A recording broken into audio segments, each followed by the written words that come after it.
ভোটের আগে নিয়োগ দুর্নীতি থেকে চিটফান্ড পুরনো একাধিক মামলায় সক্রিয় কেন্দ্রীয় তদন্তকারী সংস্থা। হানা পার্থ চট্টোপাধ্যায়ের বাড়িতে। অঞ্জলি সিল্ক এখন আমাদের দুটি শোরুম, হাবড়া ও বনগাঁতে।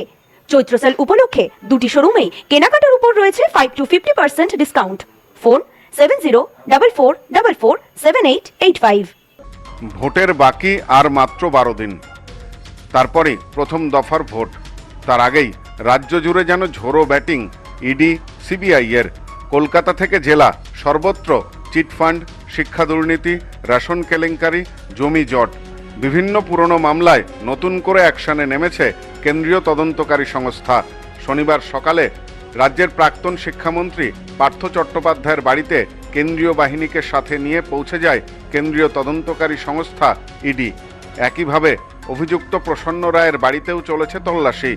বিষয়টি নিয়ে ইতিমধ্যেই রাজনৈতিকভাবে প্রশ্ন উঠতে শুরু করেছে।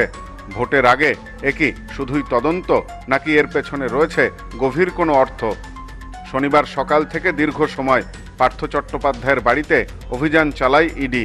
একইভাবে অভিযান চালানো হয় নিয়োগ দুর্নীতিতে অভিযুক্ত প্রসন্ন রায়ের বাড়িতে, অফিসে। পাশাপাশি দুর্নীতি মামলায় এরই মধ্যে তিনবার তলব করা হয়েছে দমকল মন্ত্রী সুজিত বসুকে, তলব করা হয়েছে খাদ্যমন্ত্রী রথীন ঘোষকেও। জানা গেছে শারীরিক অসুস্থতার কারণে এদিন ইডির ডাকে সাড়া দিতে পারেননি সুজিত বসু। এদিন সুজিত বসুর পরিবর্তে সিজিও কমপ্লেক্সে যান তার পুত্র। ইতিমধ্যেই তৃণমূলের রাসবিহারী আসনের প্রার্থী দেবাশিস কুমারকে গত এক সপ্তাহের মধ্যে দুবার ইডি দপ্তরে হাজিরা দিতে হয়েছে। এ প্রসঙ্গে উল্লেখ করা যেতে পারে, এসবের মধ্যেই জামিন পেয়েছেন সারদা চিটফান্ড মামলার অন্যতম অভিযুক্ত সুদীপ্ত সেন। পাশাপাশি আরজিকর মামলায় সঞ্জয় রায়কে ফের জেরা করতে নামছে সিবিআই।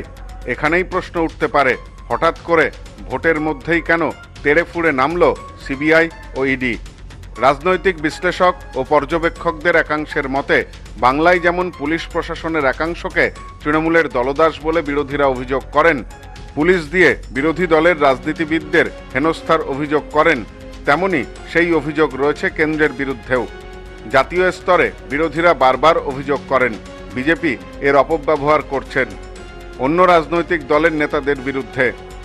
বিশেষজ্ঞদের মতে, এই নির্বাচনে কৌশলগতভাবে এসআইআর ইস্যুকেই মূল বিতর্কের কেন্দ্রবিন্দু করতে চাইছে তৃণমূল।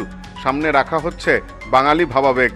অনেকেই মনে করছেন সেই আঁচ করেই প্রতিষ্ঠান বিরোধিতার উপাদানগুলিকে সাধারণ মানুষের রিসেন্ট মেমোরিতে নিয়ে আসার চেষ্টা করা হচ্ছে। এমন প্রশ্ন কিন্তু উঠছেই।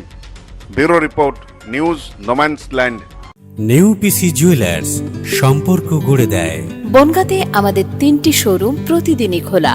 নেউপিসি জুয়েলার্স, বনগাঁ বাটার মোড়। নেউপিসি জুয়েলার্স ব্রাঞ্চ কুমুদিনী স্কুলের বিপরীতে। নেউপিসি জুয়েলার্স বিউটি, মতিগঞ্জ, হাটখোলা।